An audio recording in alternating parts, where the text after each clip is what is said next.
morning, students. And Dave, I'm Maddie Cerrone. And I'm Ryan Sisson, and we're CAB in the morning. What a beautiful and cheery morning with a predicted high of 73 degrees and a low of 57.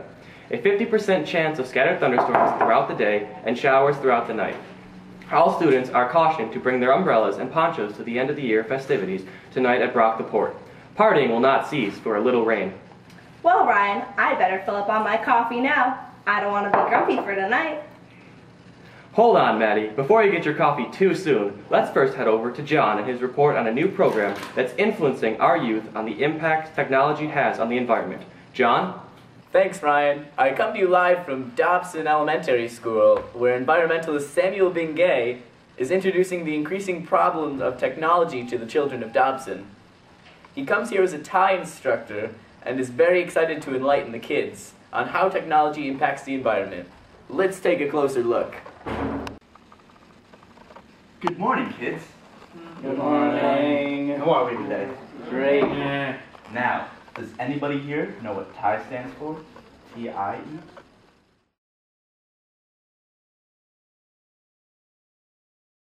Alright. Well, it stands for Technological Impacts on the Environment. Now, what we do is we take surveys and collect data to find out how Americans use or misuse their technology. Now, how many hours a day do you think Americans use their laptop and cell phones? 4. 2. 7. Close.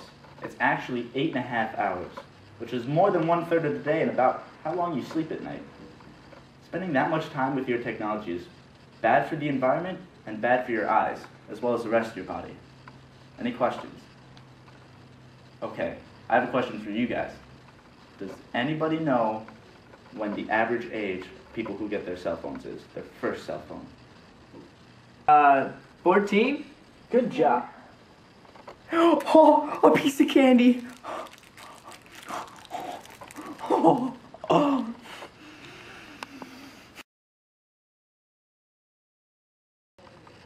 People usually get their cell phones when they're about 14 years old. And within a year of that, they get a new one. Why? Phone's outdated, phone's broken. Both things that the companies can control, but don't. Because they want to make money. We have the technology for indestructible phones, but that would put so many companies out of business. Just a preview of what the Thai program has in store for other schools in our area. Now back to you, Ryan. Thanks, John. That seems like a fantastic program. Yes, it certainly does, Ryan. Now we go live to Collin at the recycle bin, right here on Main Street. I'm here at the recycle bin, and today we're going to talk to an employee, Evan Dunham, about what their company is doing to go green. Let's go inside. I'm here with Evan Dunham, and he's going to talk to us a little bit about recycling here at the recycle bin. Evan, what are the main things you help people recycle? We recycle bottles and cans with the New York State deposit on it. Awesome. And can you tell us where these go? They go to a company called Tamra, and they get shipped back to each individual distributor. Awesome. So they basically just get reused, correct? Great. Very convenient. Why do you think it is important for people to recycle? It just makes the world a better place, cleaner.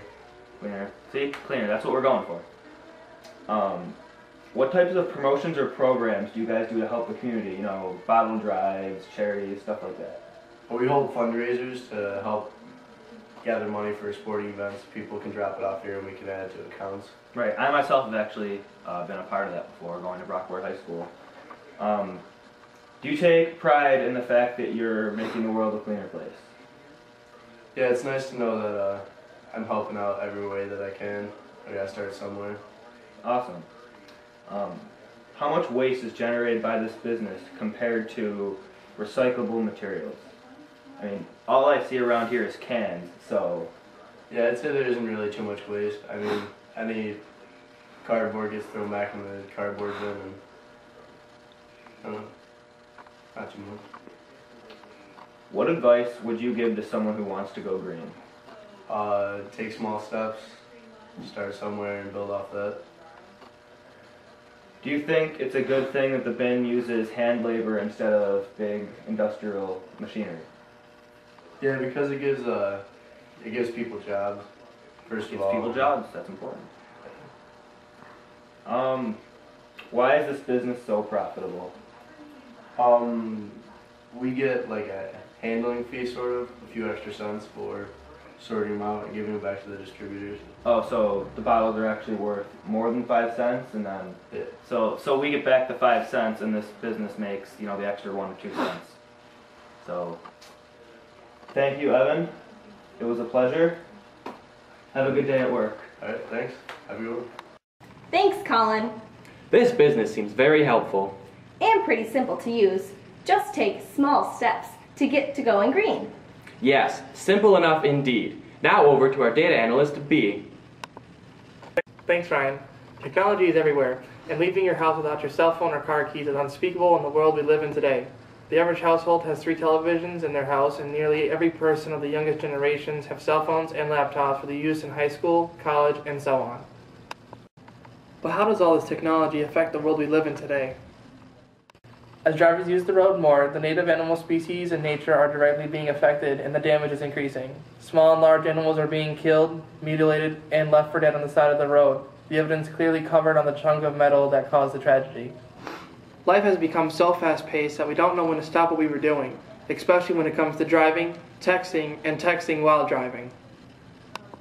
Because of the terrible habit American drivers have developed, texting and driving is becoming a problem, and there are up to 37 states, including the District of Columbia, who are on board with this. It is against the law in many states, New York being one of them, to text and drive, and even use a handheld device while driving.